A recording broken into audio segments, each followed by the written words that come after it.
푸른나무 교회 매일 묵상 제6주차 수요일 6월절.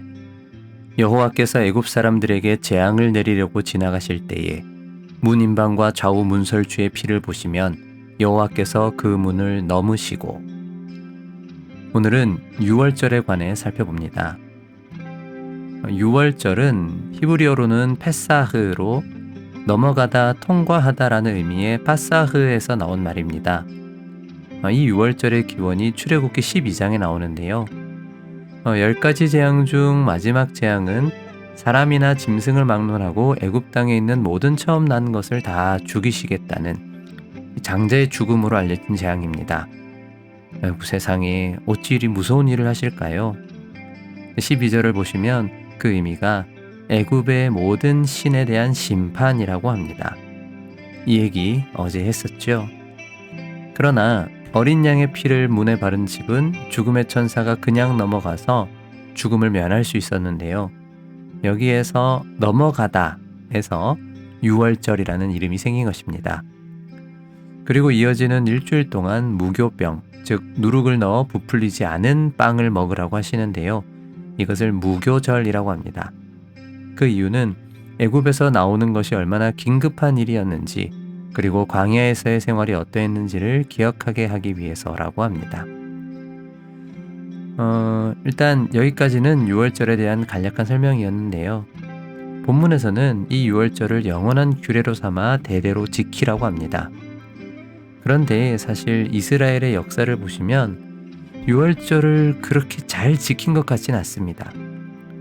모세 오경 이후로는 여호수아가 가나안 들어가기 전에 6월절을 지켰다고 하며, 그 이후로는 히스기야 때 그리고 요시야 때에만 6월절을 지켰다는 이야기가 나옵니다. 그러니까 토라는 분명히 6월절을 대대로 지키라고 하는데, 실제로 이스라엘의 역사 가운데에는 6월절을 제대로 지키지 못했다는 말입니다. 그런데 어떤 분들은 지금도 이 6월절을 지켜야 된다고 엄청 강조를 합니다. 특히 이단 중에 하나님의 교회라는 이단이 있는데, 이 사람들이 6월절 엄청 좋아합니다. 아니, 이스라엘도 제대로 안 지켰는데 한국 사람 보고 6월절 지키라고요? 그러면 이분들은 매년 양이나 염소를 죽여가지고 피를 막 그러고 있는 걸까요? 세상에. 그러니까 성경을 문자적으로만 보면 이렇게 이상하게 살게 되는 겁니다. 그러면 대체 이 6월절은 오늘날 우리에게는 어떤 의미가 있을까요? 민경군은 6월절 개념이 고대 패권 국가로부터 독립이라는 이미지를 내포한다고 합니다. 이게 무슨 말이냐? 여호수아 1장 7절에는 우로나 좌로나 치우치지 말라는 말이 나오는데요. 제가 가끔 이야기하듯이 어떤 분들은 이걸 좌파 우파 뭐 그런 걸로 이야기하기도 하시는데, 여호수아 때 무슨 좌파가 있고 우파가 있었겠습니까? 이것은 이스라엘의 좌와 우, 즉 애굽과 바빌론을 말하는 것입니다.